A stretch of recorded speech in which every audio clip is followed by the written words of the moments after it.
Well, I'm Lindsay and I'm here moderating an amazing panel to learn what the top hiring managers are looking for in fitness professionals. So if you're tuning in, I'm guessing you want to know those secrets to landing your dream jobs. I'm joined here by Efonda Sproles, Nicole, Petitto, Khaled. I've owned a gym. I've been an editor of a fitness magazine. I've done speaking and coaching and consulting, now primarily in the leadership development space. So this is my favorite topic because I am passionate about creating meaningful careers in the industry. And our conversation today that I'm excited about is to get some insight from our panelists from their corner of the industry on what will really separate you when you're out looking for that ideal dream career, but also the longer term trajectory I think is going to be really exciting to tap into. So with that being said, I would love each of our panelists to give a quick intro. Let us know who you are, where you're from. Efonda Sproles. I am with Lifetime. I'm originally from the great state of Iowa. I'd like to introduce myself as a wrestler from Iowa. Moved to Minneapolis in 1984, and I've been with Barama Karate, the founder of Lifetime. We've been together 41 years this past April.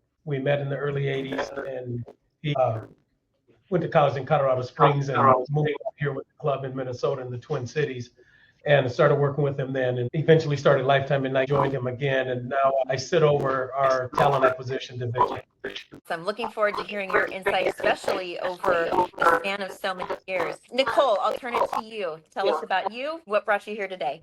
My name is Nicole. I actually work for PVolve. If you haven't heard of us, we've been around for almost 6 years now, got our start on demand, live streaming. Now we are franchising, which is the part of the business in which I help to support. I support the franchise owners all throughout the US and in our international locations to recruit for specifically their lead trainer. It's a full-time role within the studio, as well as their part-time trainers, specifically prior to studio opening. So really developing their founding team, and then support with all of our teacher trainings, getting you certified in the PVolve method and delivering it to create some amazing client experiences. So been in the industry now for about 20 plus years, and so excited to talk about talent acquisition. It's a fun piece, challenging piece all at the same time, but it's great to meet some amazing people and then see them really grow with the brand and with their teams. So excited to be here. Like Nicole, I've been in the industry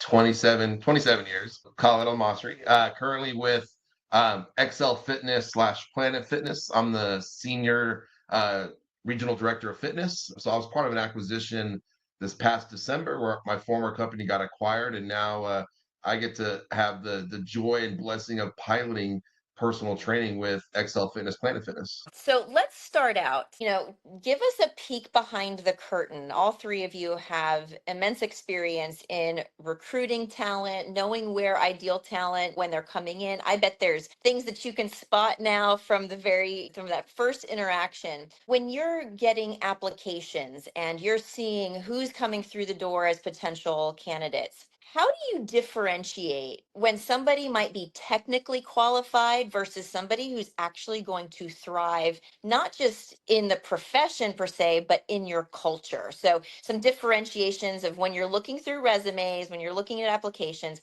what are the things that stand out to you? Resumes are so great because they're going to give us, kind of an overarching spotlight into that person's background. And we definitely utilize that to make sure that their background and experience really aligns with what we're looking for with the role, specifically certifications, longevity in the industry, longevity with given brands.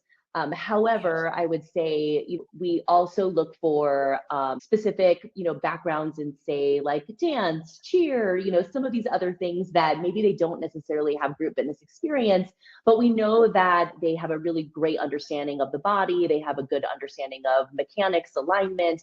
And so because of that, we might say, well, they might not have group fitness experience, but they have kind of the qualities that we might be looking for that we know really lend themselves well to learning our methods. So they kind of take the next step into the audition and interview process. But I would say that's kind of typically what we look for, is just something on paper. And then when we actually get to see them move, coach, and speak to them, we can see if they're going to be the right culture fit, even if they don't necessarily have the certifications or history, teaching, group fitness that we're looking for. Yeah, that's a great filter, sort of like how do we go from on paper or virtual in the application to just landing that first interview or that first audition. At one point, I was that trainer that had, call it 10, 12 certifications. And so, but I still lost clients. I'm certified. I have all these certs, but for whatever reason, I can't keep clients. For me, when I'm interviewing personal trainers, yeah, like you got the certs, cool, but does that translate to, are you a cultural fit? Will you make the team better? Will you be supportive and be there for our clients or our members when they need help or they're looking for help?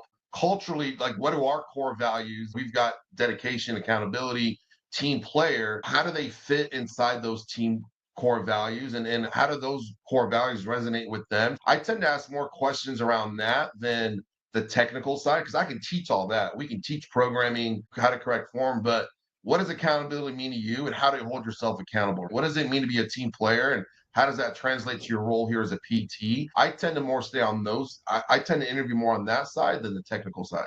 For me, it really is around the mission statement and finding that alignment and casting for that. And it's kind of twofold at Lifetime. And we have our centralized casting that I oversee. Centralized casting, that's more for your passive job seekers. I also drive another division that's called scouting. Scouting is what we go after. That's that one when you're being recruited. You play football for Alabama.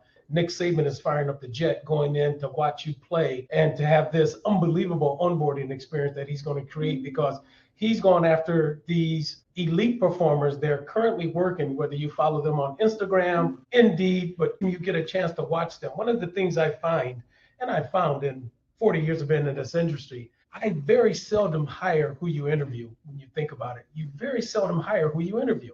And so it's still a 50-50 crapshoot at the end of the day. But what I look for when I talk about our mission statement, so we started Lifetime in 1992. We wrote the mission statement in 1997. 18 of us wrote the mission statement. And the mission statement started with, my mission is to provide what? Provide this entertaining, educational, friendly, and inviting. So if you just do the verbs, or at least have that initiative around the verbs of our mission statement, that's what I'm looking for. I'm looking for, all things being equal, certification is a given. 4-point students, okay, but what differentiates you? What makes you different than the rest?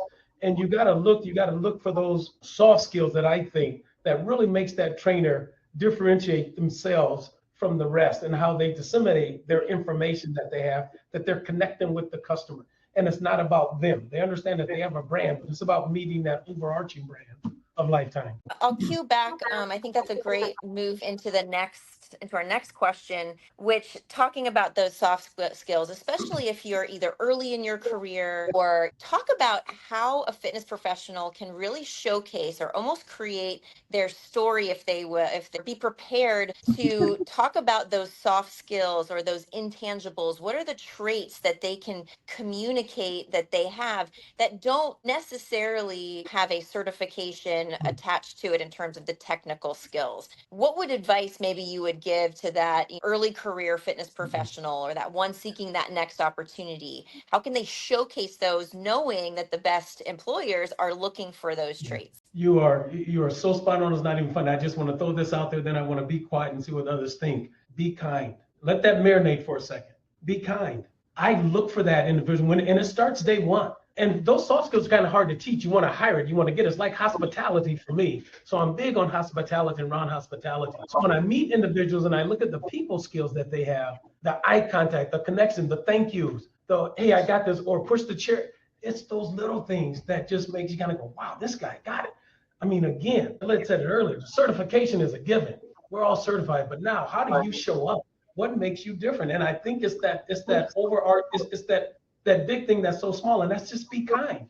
When you think about what it means to be kind, people buy from who they like. At the end of the day, everybody wants to buy, they don't want to be sold. So don't sell me, but I want to buy into you. And so you do that by creating this partnership that if individuals like me, commerce starts to happen.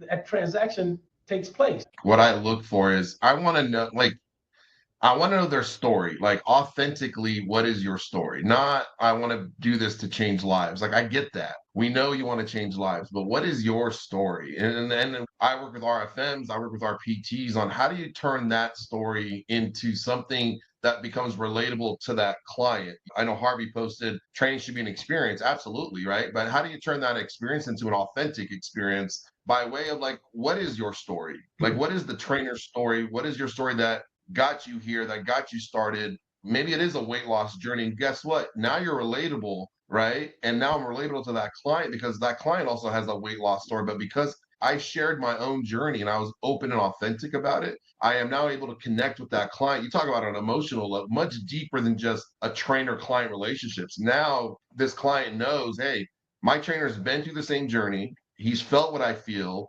He knows what I'm going through. This is the right trainer for me, man. That you can't create a better experience than something that's authentic. But also the Hey, Khaled, empathy, because you may appreciate not have the that thought. story, but being able to empathize is key. For sure. Because For everyone sure. won't have that Absolutely. weight loss story. So it's like, how do I connect? And it's authentically Right. being able to connect, and that soft skill of empathy. Hey, Brittany, so give us a quick, give us your background. And if you want to add kind of what are you seeing as for you when you're hiring, looking for that top talent? What are the things outside of even the resume or the application that stand out for you? Welcome. I work for Orange Theory Afterburn. I'm the recruiting specialist here. We've got 55 locations across Texas, Florida, and Seattle. For me, because I also work outside of Orange Theory as a group fitness instructor and have for several years. So it's thankfully given me a unique perspective. For me, what really stands out and what I really try to focus on is what are they bringing to the table as far as the conversation to really show to me that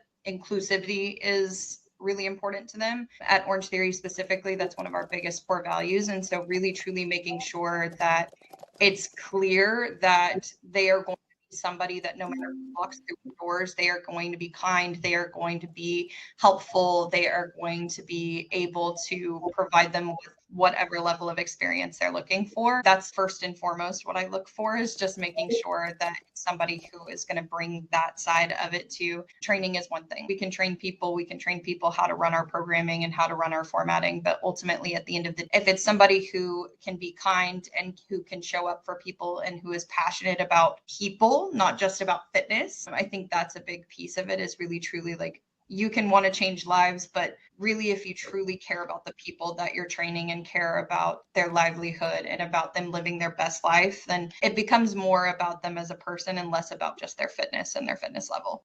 Let's talk about, all four of you represent some really stellar brands. When you have someone who's applying or that you're scouting, you talked about their resume skills, even some of those soft skills. Talk about, though, what you're looking for in terms of brand fit. So what makes your brand unique, and that line between making sure that they can fit the culture, but that also maybe brings something fresh and different and a different perspective that can add to the culture and not conflict, but that fits in. Talk a little bit about culture fits or what you're looking for, and that might give some perspective even for what brands they're seeking to align with. I feel like what we at P-Evolve really look for, we are a very much feedback-driven culture for our lead trainers, our part-time trainers, even at the corporate team. We are always constantly giving and receiving feedback, no matter what level of the organization we find ourselves in. So hiring people that have that growth mindset, hiring someone that really feels like they are humble, they're hungry. A lot of times in this industry, very plainly said, we can see a lot of egos, and we are a ego-free company where we really we want to find people that are, again, here for the right reasons. And I think all of us have kind of talked about that. What are the right reasons? And it really is about the member, their experience, what goals are they trying to achieve, or why do they want to be a part of the community, and how can you contribute to that? Because it's not about just you, it's truly about the experience that you're creating the moment they walk through that door. Really finding someone that, again, is just really receptive to that feedback and can quickly implement that and is excited and eager to grow. We really look for that in our interview process, kind of have a lot of questions that are centered around that to see how open are they to that type of culture, and would we be the right fit for them, not just them for us. The next question I'd like to pose to everybody after we finish this is actually on interview questions that might help professionals prepare to the best of their ability for some of the great questions. Brittany, you're with a strong brand that's recognized with Orange Theory Afterburn with your coaching. What things for you in terms of brand fit and culture fit are you looking for? Inclusivity is such a big piece of it. It's part of why we were built from the very beginning. Teaching and coaching at Orange Theory is one of those things that you have to be able to pay attention to 10 million different things happening in a room at a time. And so I would say also, like, a big thing that we consistently have to look for is somebody who's able to manage that and to be able to give the time and energy to area of the room in an effective way. And so definitely people with like really solid time management and the ability to kind of multitask is huge for us, because ultimately if you're only coaching to one half of the room, you're not coaching to the class for us. And so that's a big part of our culture, is the going back and forth and being able to get their workouts in the way that they are. And then really just being a team player is a huge piece for us. Especially within our ownership group, our studios really truly work together a lot. And so our coaches pop between different studios, they support each other. They're able to go from one to the other. They could work at 4 different ones in a week if they want to. And so really being in a position where it's somebody who's going to be a driver for the team and not just be like, oh, I'm picking up at this studio and it's not really my studio, so I don't really care. Like somebody who's going to invest the same level of energy no matter which doors they're walking through, and making sure that they have that top of mind. And so, yeah, inclusivity and teamwork is a huge piece for us. We've got our core values: dedication, team player, integrity, accountability. I like taking it one step further with our PTs and really look like, do they have heart? And heart meaning like, do they have the heart to stay in this and really get better at what they do and get better at their craft and really get better in understanding, like, look, fitness inside this wellness ecosystem is not just about the workout anymore. So do they have the heart to go out and get better and get educated around mental health, managing stress, nutrition, everything that a member and a client deals with today? And then obviously vulnerability, being able to get vulnerable with their client and maybe not connect because they didn't go through the same journey, but like Efonda said, to be empathetic, to understand what it's like to be that client. And then the big one is be human. Like I look for humanity, being a human, right? You've got members, especially in our clubs, we've got our judgment-free mindset, and that's who we are. And you've got members that walk into the door. I always say the heaviest weight a member will ever lift is the front door, right? Understanding, like, look at the courage it took that member to walk through the door, be human, and understand, like, might be their first time, or they failed at this multiple times, and yet here they are having the courage to do it again. Be human and meet them where they're at. And so I just find a lot of trainers try to instill everything they know and let me pour on you program design and let me pour on you nutrition. It's like, hold on, and let's just get them walking on the treadmill once or twice a week to get them comfortable in the gym, and then let's program. So those are the 3 things I look for. That's great. I hear a lot of what the 3 of you so far, and Efonda, I'll turn it to you in a moment, is it's about being curious and asking questions and empathy, putting yourself in that client's shoes and seeing the world through the world as they're seeing it. I think the core values I want to come back to, but Efonda, talk to us about that culture fit, where to find the fit, but who brings a fresh perspective. What are you looking for? It's going to go back, to our mission statement, the alignment around those 4 words that I talked about earlier. And I know that Nicole mentioned ego. I like ego. I just do. I think I'm an athlete, I'm a wrestler, and I wanted to be number 1. I ended up being number 2 in the country. But so when I started in the business, that comes with a healthy ego. So I like that, because I think that if you have a brand about yourself, that's healthy. I think it can get overboard where you get out of balance with that. But I do want an ego. I'm attracted to that. I like to see these individuals, they got a brand, because I know that if you got a brand that you're protecting, you'll match and understand our brand. So we go after that. But the other thing that's important, as I talked about our mission statement, the alignment, our mission is to provide what? entertaining education. We want to start with entertaining first. If we entertain you, we can accidentally educate you and you get results. But you're being entertained. And so it's finding individuals that align with that mission. So after we talk about our mission statement, we do ask, what do you like about it? So I recite the mission statement to you. Then I'll ask that candidate, what do you like about our mission statement? I want them to land on something. Because if they say I'm uncompromising, which is in our mission statement, if they say I'm educational or I'm entertaining, now I know they're starting to see themselves inside of our culture, inside of our club. We talk about lifelong learners at Lifetime. We've had our Lifetime University and Lifetime Academy for about 18 years. So we do believe in that continual education. We believe in that lifelong learning. That's been an investment on us for a long time. We also provide with the scouted candidates only. And last year there was about 700 scouted people that I brought into Lifetime between group fitness and personal training. Everyone goes through a DISC profile or personality profile. Why? I'm providing now when we talk about our culture fit, we then talk about the personality profile. So now I'm providing the leaders when they bring Khaled or when they bring Nicole on board, they also knows how she's wired because she's gone through a Myers-Briggs personality profile or she's done a DISC profile. And they've got an idea of how to grow them, of how to lead them now. So that also confirms and gives us a better idea of the fit. And it just goes to the next level in terms of that individual seeing. And it's interesting when I ask individuals, when I ask candidates, have you done one? When's the last time you done one? And they get, wow, they get impressed. And that's on our dime, by the way. So they get kind of impressed with, they go, wow, I haven't done one since college. Or I've done one, I think most recently, and it happened to have been a female. And she said, oh my God, mine has changed. I did it before I was pregnant.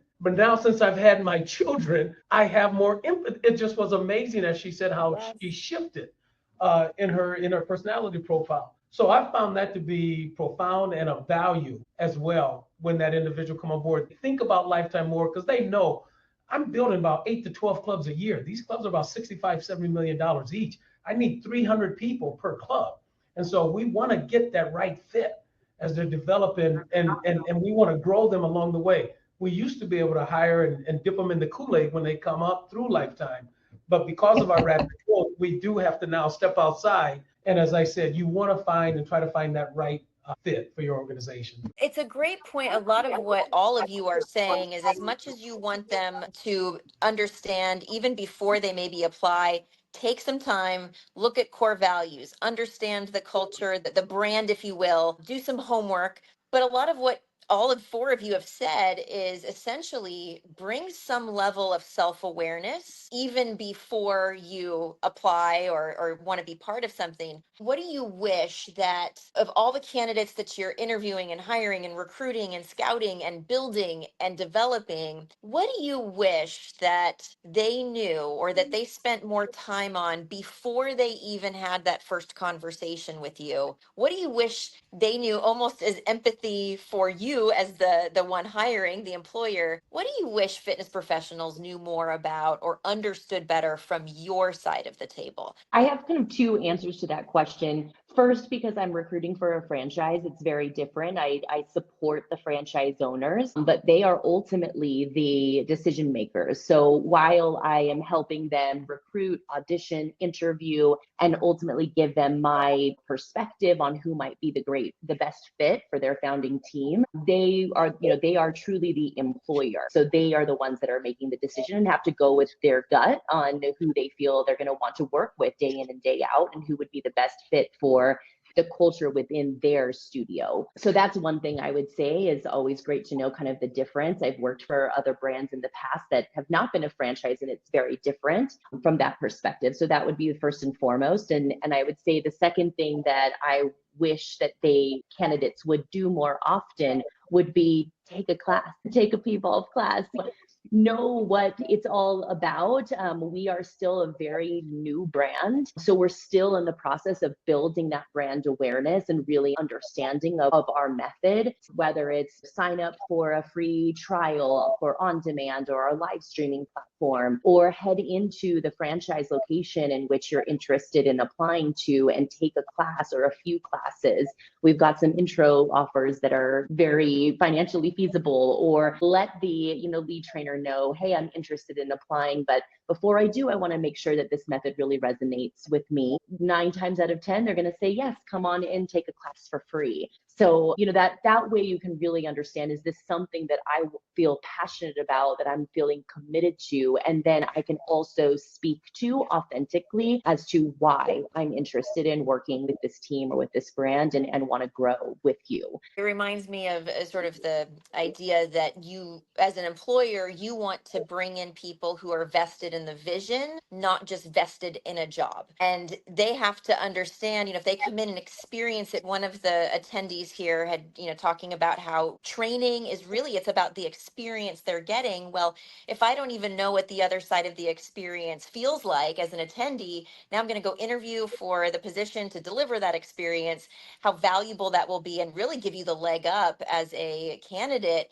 If you've already sort of been through the experience, you love it, you trust it, now you want to be a bigger part of it. So that's great insight. The initial thing I was going to say was shop the brand for yourself, because ultimately, if it's not something you're invested in on your side of things, then why even go through the process at that point? And so taking class, experiencing it for yourself, experiencing the brand, experiencing how the class is run to understand if it's something that you even are interested in, but also that you're vested in what we're trying to create at that point as well. And so making sure that it's the best fit for you. One of the first interview questions we ask is, have you ever taken an Orange Theory class before? And what did you love and what did you dislike about it? Like, what would you change about it and things like that? And so you really aren't going to have an answer to that question if you've never taken a class with us. And so being able to provide an answer to that, even if it's just been one class, something shows a little bit more investment in it. But outside of that, I would say the next biggest thing that I wish candidates of any kind of background would understand is that when I ask you an interview question, I want your authentic answer, not what you want me to hear and what you think that I want to hear. I want to hear truthfully, like, where you're coming from and who you are as a person and what you think you can bring to the table, versus just, oh, okay, she works for Orange Theory, so she's going to want to hear that I can do this, this, and this. And so I'm going to make sure no matter what the question is that I slip that in some. That's not what I want to hear. I want to hear who you are authentically and hear what you feel like you've got to bring to the table. And so I think that no matter what role you're applying for, that is something that I feel like is so important, is just to truly actually answer the questions in the most authentic way that you can. For me, it's do your homework. I remember when my daughter graduated college 21 years ago, the thing I prepared her for was to ask questions, have 3 questions when you interview with companies. Do your homework on the company. I can't tell you how many adult people I meet now ask this question all the time. Khaled, what do you know about Lifetime? One of the things that I don't want, what some folks will say most of the time is, you guys are this luxury brand, or you build beautiful clubs. And well, that's just like saying Beyonce saying, oh my God, I want to marry you, you're beautiful. We do build nice clubs, but we're deeper than that. I'll ask another question. Are we public or private? And so if you can't get past first base, that makes it tough. I need you to be prepared when you come in. Do your homework on it. See if you should interview us as much as we're going to interview you. You want to find out if it's going to be a good fit for you. So do your homework. What does that tell me when they do come in and they're prepared? I'm like, wow. That again separates me, that I've got an individual that's meticulous. They're brand conscious. They want to also make sure that this is a good fit for them. So that right out of the gate rises them up a level. So do your whole question about life. Yep. Wherever you're starting. I'm in line with what Efonda said. For me, it's do your homework. But I think for me, it's a little bit deeper than that, is understanding, like, I'm not looking to hire shifts, meaning we're looking to build teams with trainers that want to change real lives. So for me, it's building a real team that's going to impact real lives, but also understand what you're walking into. As a trainer, from our perspective, there's a pressure to perform. There's KPIs that need to get hit, and there's member satisfaction scores that need to get achieved. And as a PT, you play a role in that. And knowing that when you walk in, applying for the job, guys, you're not going to get clients without being involved in some sort of performance aspect of your job, meaning you've got to get out and sell. And you've got to get out and talk to people. And all that ties to KPIs, whether it's member satisfaction or hitting certain management costs and whatnot. So those are the things I wish trainers, when they came to an interview, understood of, hey, it's not just I showed up, I'm certified, I'm interviewing, I want to train clients. Well, great. How are you going to get those clients? And I feel like somewhere in that process, we lose sight of the way you're going to get clients is you got to go sell and share your story and persuade and educate and pull that member to you to understand, hey, you might be the right trainer for me, and not lose sight of the fact that just showing up and getting hired is not enough to get you the paycheck you need to make as a PT. You've got to take it one step further and go out there and be vulnerable with those members. Also, I got to dive on this, Khaled, because that's an awesome point. The way you sell is by being hospitable. And I want folks to kind of just sit on that. Think about that. Everybody likes to buy. They don't want to be sold. In my club, I was walking past the guy last Thursday, one of my assistant managers, and I grabbed him. He was walking right past me. I grabbed him by the arm and said, "Hey, hello." And he looked up, he said, "Oh, hi." And he said, "Oh, hi." And I said, "Hi." I said, "Wow, if you don't say hi to me, I want to make sure you're saying hi to our members." He said, "Oh, I got a client." I said, "Okay, so you don't say hi to people when you have a client?" And then he kind of caught that. Say hi to everyone. Already the perception is that clients think that a trainer won't say hi to me because I'm not their client. So he's not going to speak to me because I'm not doing business with them. And so that's the perception that we work on, that we're training. So you nailed it. It really is understanding that the way you get paid, the way you get clients is by being hospitable, by being kind to everyone. Treat everyone like they're the president. I just wanted to pop in, you guys. Looks like we lost Lindsay, but you guys did a great job. Thank you so much for providing all of this valuable insight to all of the attendees. How people can get in touch with you if any of these attendees are interested in learning more about how to start careers with your organizations. How can they get in touch? Yeah. You can always connect with me on LinkedIn. It's just Brittany Agulto on LinkedIn, so you can find me there. Or I can drop my email in the chat as well, and you're more than welcome to email me directly as well. Just keep in mind, we operate specifically in Houston, the south of Florida, and Seattle. So if you're looking for an Orange Theory outside of that, I don't have any direct access to those roles. But if you're in those areas and you're looking, or even if you're just looking for some insight as far as the brand or things like that, I'm happy to answer any of those questions as well. Fantastic. I know we have all of your jobs listed on Marketplace by Coach 360. Someone's looking for an awesome career with Lifetime, with PVOV, with Excel, Planet Fitness, and Orange Theory Fitness, Afterburn Holdings.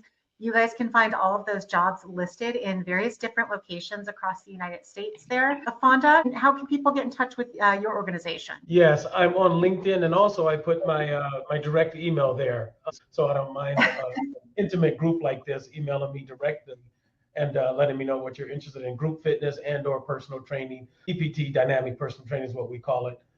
But yeah, so my email is there, and I'm also on LinkedIn. Thank you, Kathleen. Yeah, so I also on LinkedIn. We all live on LinkedIn now, so you can catch me there. And then I drop my email. My personal email is down there as well. Feel free, reach out. More than happy to answer whatever questions y'all might have.